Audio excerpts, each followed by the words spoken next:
In Romans chapter 12, starting in verse 1, Rav Shaul, the Apostle Paul, makes a very interesting statement. And he says this: I urge you, therefore, brothers and sisters, by the mercies of God, to present your bodies as a living sacrifice, holy, acceptable to God, which is your spiritual service. Do not be conformed to this world, but be transformed by the renewing of your mind, so that you may discern what is the will of God, what is good and acceptable and perfect.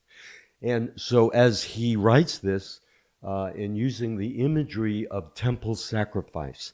And so in the temple sacrifices, the animal that was brought was killed and laid on the altar. But in this analogy to that, he's saying that we are to present ourselves as a living sacrifice. In other words, we are to present ourselves willingly on that altar to God. And this is our spiritual service. How are we to do that? We do that by not being conformed to this world, but to be transformed by the renewing of our minds.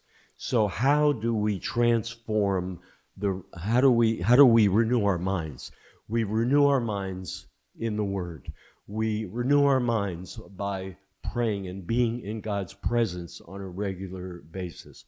We renew our minds by becoming more and more like Yeshua.